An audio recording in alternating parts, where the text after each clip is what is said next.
और जिस तरह से हमारे कलबी साहब ने जोश भरा, लगा कि ये देश नहीं आज पूरी दुनिया जाग गई। इतना जोश भर दिया शायद मुर्दों में भी जाना आ जाए। और अन्ना हजारे साहब उम्र दराज होकर के भी इन्होंने जिस तरह से सबको प्रेरणा दी है, ये बात एक दो व्यक्तियों की नहीं, ये सब ईश्वर की शक्ति यहां पर बैठी है। बहन कह रही थी अब सबको मिलकर के साथ में संघर्ष करना है और इस भ्रष्टाचार को मिटाना है, और जिन्होंने भ्रष्टाचार किया है उनको बेनकाब ही नहीं करना, जिन्होंने इस देश को लूटा है उनसे पाई पाई का हिसाब लेना है और वो देश का पैसा उनसे वापस लेना है। ये बड़ी बात। मात्र ये एक एफआईआर दर्ज कराना मकसद नहीं है। एफआईआर दर्ज तो मुझसे बहन कह रही थी, बोले बाबा जी शायद थाने वाले एफआईआर दर्ज करेंगे नहीं, बड़े बड़े लोग इसमें सम्मिलित हैं।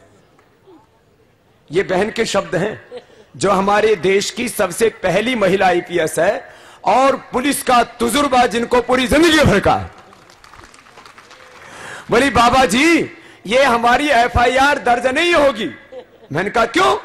बोले इसके अंदर वो बड़े बड़े मगरमच्छ शामिल हैं। आज जब एफआईआर हम दर्ज कराने गए तो थाने में अंदर जाना ही नहीं पड़ा, बाहर से ही उन्होंने एफआईआर ले ली, पूरी दुनिया के सामने, मीडिया के सामने। मैंने कहा बहना आप तो बोल रही थी एफआईआर लेंगे नहीं, और जब मैं अभी भी गाड़ी से उतरा, बोले बाबा जी अभी मीडिया के सामने एक बार जो हमने एफआईआर दर्ज कराई उसकी कॉपी दिखा देते हैं, क्योंकि अंदर हमको हो सकता है काफी मत्था पच्ची करने पड़े, आधा पौना घंटा लग जाए। अभी भी इनको विश्वास नहीं हो रहा था, लेकिन यह संगठन की शक्ति का परिणाम और आप सबकी शक्ति का परिणाम है कि जो बड़े बड़े मगरमच्छ लूट रहे हैं देश को, उनके लिए एफआईआर दर्ज जब हम कराने लगे तो हम अपने ये जो पार्लियामेंट स्ट्रीट का ये थाना है, इसके थाना अध्यक्ष को भी हम धन्यवाद देते हैं कि उन्होंने कहा ये मेरा भी फर्ज है, मैं बाद में पुलिस वाला हूं, पहले हिंदुस्तानी हूं, कि जो आप चोरों के खिलाफ एफआईआर दर्ज कराने आए हैं तो मैं पहले भारत का हूं, हिंदुस्तान का हूं, उसके बाद मैं पुलिस वाला हूं। और वो एफआईआर दर्ज हो गई। अब एफआईआर दर्ज होने तक ये बात नहीं रुकेगी। भाई बहनों, बहन कह रही थी कि अब सब सात्विक शक्तियां संगठित हो गई हैं। जब भ्रष्ट लोग मिलकर के देश को लूट सकते हैं तो श्रेष्ठ लोग मिलकर के देश को बचाने के लिए आगे क्यों नहीं आ सकते?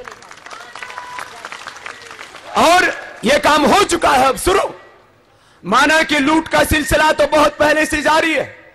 मोहम्मद बिन कासिम, महमूद गोरी, महमूद गजनवी 7वीं शताब्दी से भारत लूटना शुरू हुआ। उसके बाद में यहां पर लूट का सिलसिला, विदेशी आक्रमणकारी यहां पर आते रहे, इधर पूर्व उत्तर भारत में और उधर दक्षिण भारत से। बहुत शर्म की बात है कि जिन पुर्तगालियों ने देश को 450 साल तक लूटा, करीब 100 लाख करोड़ रुपए लूट करके लेकर के गए, उनका जश्न मनाने की अनुमति यहां पर भारत सरकार ने दे दी। और वो 500 साल के बाद में यह भारत में जश्न मनाने आए। वास्को डी गामा दक्षिण से घुसा और इधर से उत्तर से दूसरे लोग घुसे और घुस करके भारत के ऊपर चारों तरफ से लूट मचाई।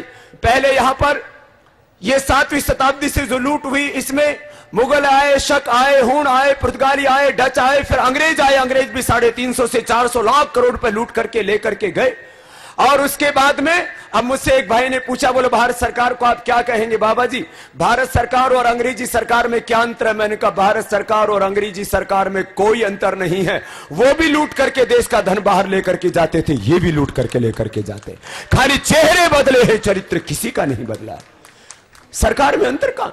एक बोला बाबा जी इनको देश चलाना आता है। मैंने कहा देश चलाना नहीं, इनको देश लूटना आता है, लूटने में एक्सपर्ट हो गए। इन आजादी के 64 वर्षों में करीब 300 लाख करोड़ रुपए इन बेईमानों ने लूटा है। ये तो कॉमनवेल्थ घोटाला तो एक है। आप इन आजादी के 64 वर्षों में नेहरू जी के जमाने से ही ये घोटाले शुरू हो गए थे। और आज हमने जो दिन चुना, ये बाल दिवस, नेहरू जी का जन्मदिन ही चुना कि भाई ये क्या देश को आजादी इसीलिए दिलवाई थी कि पहले ही दिन से लूट शुरू हो जाएगी। जब तक हिंदुस्तान में लोकतंत्र रहेगा, लूट तंत्र ही बना रहेगा। आज मुझे लगता है ये सत्ता के कानून तक आवाज जरा गहरी पहुंचेगी। मैं तो हर रोज सुबह जागता हूं और हर दिन 50,000 से 1 लाख लोग आकर के, मैं खाली ये कहना चाहता हूं, यहां खाली दिल्ली ही नहीं जागी है, हर दिन 50,000 1 लाख लोग हर दिन आ रहे हैं, भारत स्वाभिमान के कार्यक्रमों में जुड़ रहे हैं। यहां पॉलिटिकल पार्टियों को तो 50,000 1 लाख लोगों का कार्यक्रम कराना पड़े तो 10-15 करोड़ रुपए खर्च करने पड़ते हैं। ये वर्धा की रैली में सबके सामने पर्दा खुल गया था। लेकिन आज ये जो लोग आए हैं ये किराए के लोग नहीं है, ये दिहाड़ी देकर के लाए हुए लोग नहीं है, अपने घर परिवार छोड़ करके, अपना किराया देकर के, अपनी गाड़ियां करके और अपनी जान की बाजी लगाने के लिए आए हुए लोग हैं।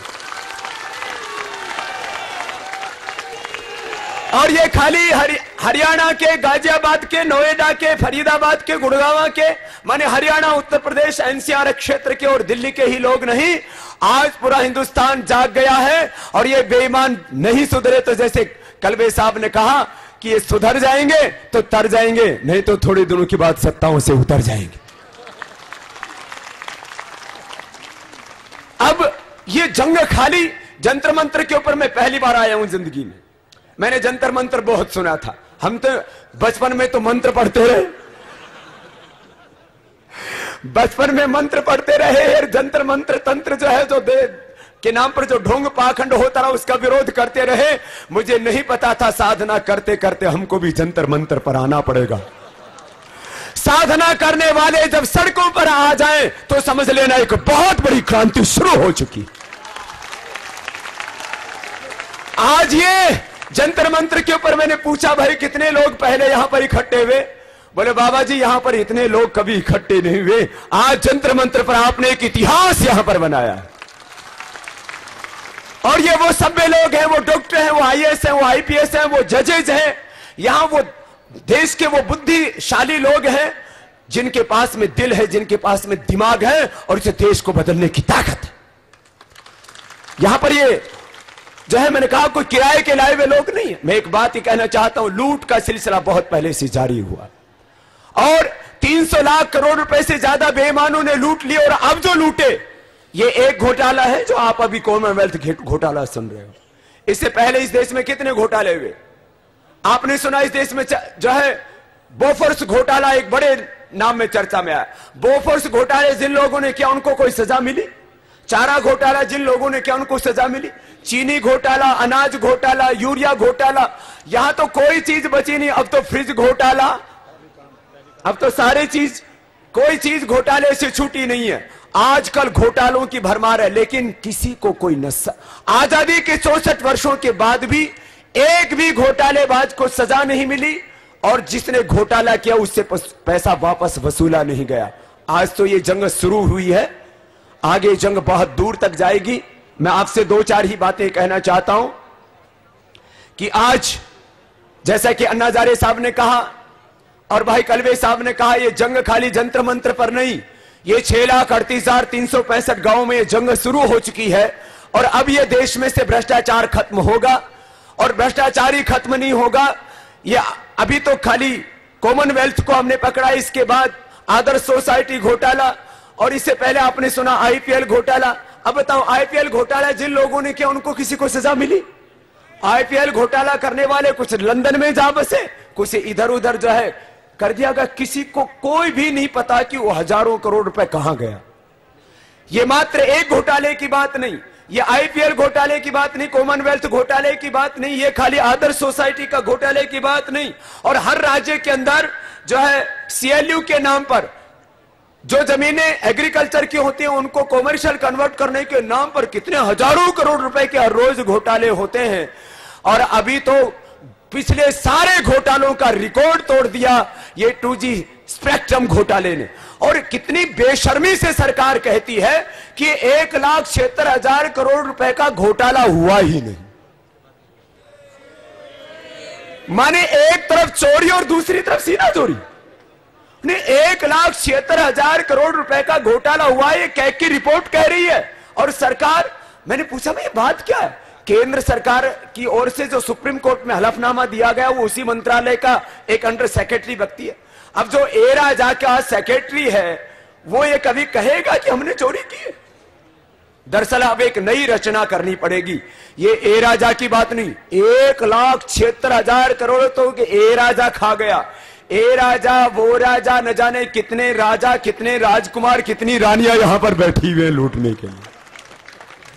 ये तो एक की बात नहीं, एक आदमी जब 1,76,000 करोड़ रुपए का घोटाला कर सकता है, आप सोच सकते हैं ए राजा जैसे कितने चोर बैठे हुए हैं, कितने भ्रष्टाचारी बैठे हुए हैं, कितने लुटेरे बैठे हुए हैं, कितने मगरमच्छ बैठे हुए हैं। अब आज ये जंतर मंत्र के ऊपर अब हजारों की संख्या में जो लोग आए हैं, यह तो मात्र एक संकेत है। अब पूरा देश जग चुका है और अब इस देश में ये भ्रष्टाचार की जंग खाली दिल्ली में नहीं, गांव गांव में लड़ी जाएगी। और जब तक ये भ्रष्टाचार खत्म नहीं होगा तब तक हम चैन से नहीं बैठेंगे और इसको जड़मूल से खत्म करेंगे। मैं बस इतनी सी बात कहना चाहता हूं, जैसे भाई अरविंद केजरीवाल पहले कह चुके हैं कि यहां पर जो डिपार्टमेंटल विजिलेंस है, सेंट्रल विजिलेंस है, अब तो सेंट्रल विजिलेंस कमीशन का जिसको चेयरमैन बनाया गया उसी के ऊपर घोटालों के आरोप है। यह कितनी बड़ी शर्म की बात है कि जिसको घोटालों को सुलझाने की और उनमें दोषियों को दंड देने की जिम्मेदारी है, उसके ऊपर खुद घोटालों के आरोप है। मैं किसी का नाम यहां से नहीं लेना चाहता क्योंकि मैंने नाम से कभी किसी का के ऊपर कोई आरोप नहीं लगाया। हमारा किसी से विरोध नहीं है, किसी के साथ में खानदानी दुश्मनी नहीं है, लेकिन जो देश के दुश्मन है वो हमारे दुश्मन है और उनको हम बेनकाब करेंगे, उनको परास्त करेंगे। मैं कह रहा था ये डिपार्टमेंटल विजिलेंस, ये सेंट्रल विजिलेंस कमीशन और ये सीबीआई, जैसे कि अन्ना हजारे साहब ने कहा, ये सब सरकार की कठपुतलियां हैं। अब लोकायुक्त का बिल जो 1968 से पेंडिंग है वो तैयारी बनाया नहीं गया। क्यों? वो इसलिए नहीं बनाया गया कि इन घोटालेबाजों को सजा न मिले। अब ये तो एफआईआर दर्ज हुई है, अब सरकार के ऊपर हम दबाव डालेंगे कि एक ऐसी शक्ति संपन्न स्वायत्त संस्था सरकार बनाए जिसके ऊपर सरकार का कोई दबाव ना हो, वह स्वतंत्र रूप से काम करे और हर भ्रष्टाचारी को दंड मिले। जो भ्रष्टाचारी है उनको, एक पहली बात तो इस देश के अंदर भ्रष्टाचार के खिलाफ कोई दंड सही नहीं है। एक हमारा पड़ोसी देश चीन है, जहां पर जो भ्रष्टाचार करता है उसको फांसी पर लटकाया जाता है, गोली से उड़ाया जाता है और गोली के पैसे भी पहले ही वसूल लिए जाते हैं कि टैक्स पेयर के पैसे से गोली बनी है, उसके पैसे पहले ले लेते हैं। हम इस देश के अंदर आगे वह कानून भी बनवाएंगे जिससे कि भ्रष्टाचारी जो करे उनको फांसी पर लटकाया जाए। 10-20 लोगों को लटका दो, पूरा देश ठीक हो जाए। एक मेरे से बोला बाबा बहुत लोग लटकेंगे, मैंने कहा 10-20 को लटका दो, आगे लटकाने की जरूरत नहीं पड़ेगी, सबको मौत दिखेगी, सब सुधर जाएगी। एक सख्त कानून बनाने की यहां पर जरूरत है और उस कानून को क्रियान्वित करने के लिए एक स्वतंत्र शक्ति संपन्न स्वायत्त संस्था बनाने की जरूरत है जो इन भ्रष्टाचारियों को दंड दे। यह आज हमारी एक शब्द में, एक वाक्य में, एकता से या कानून से। नैतिकता जो लोग छोड़ देते हैं उनके लिए फिर कानून काम करता है। आज यहां इस गरिमामय मंच पर जितने महापुरुष विराजमान हैं और यहां आप सब जो अपने घरों से घंटों से यहां पर बैठे हुए हैं, 3 बजे से यहां पर आप बैठे हुए हैं, शायद इतनी देर तक तो कोई धरना भी नहीं चला होगा और शांतिपूर्वक बैठे हुए। हमारे किसी भी पुलिस वाले को यहां पर लाठीचार्ज नहीं करना पड़ा, किसी को बताना नहीं पड़ा। 3 बजे यहां पर आ गए थे और आप हजारों की संख्या में, और मैंने सुना है कि करीब 500 से ज्यादा तो बसें यहां पर खड़ी हुई, लेकिन सब अनुशासित तरीके से। हमें जो है आक्रोश में, आवेश में आपा नहीं खोना है। आप सब यहां पर आए, एक बार मैं दिल से आपका अभिनंदन करता हूं और एक बात यही कहता हूं, पहले लोग कहते थे देश हित की जब कोई बात आती है तो देश खड़ा नहीं होता। आज मुझे लगता है सारे भ्रम टूट गए और देश के लोग अब खड़े हो गए। सारे धर्मों के लोग यहां पर हैं, यहां पर हिंदू है, यहां पर सिख है, यहां पर ईसाई है, यहां पर सारे हमारे वो बुद्धिजीवी हैं जिन्होंने, और वो देश के वो वफादार लोग जिन्होंने पूरी जिंदगी भर ईमानदारी से देश की सेवा की है। आज यहां पर मास भी है और यहां पर क्लास भी है, सब मिलकर के आज इस संघर्ष में जुटे हैं। ये संघर्ष अब हिंदुस्तान के 6,38,365 गांवों में चल रहा है। मैं अंतिम बात कहता हुआ कि अब ये बेईमान या तो सुधर जाएंगे, और मैंने कहा या ये आंदोलन 2 साल तक ऐसे ही लगातार जारी रहेगा और 2 सालों के भीतर एक ऐसा स्वरूप इस देश के सामने आएगा जिससे कि अब आगे से देश पर कोई भ्रष्टाचारी शासन नहीं कर पाएगा। सब मेरे साथ में हाथ उठा करके बोले भारत माता की, भारत माता की, वंदे वंदे। सबको बहुत बहुत प्रणाम, सबको बहुत बहुत आशीर्वाद।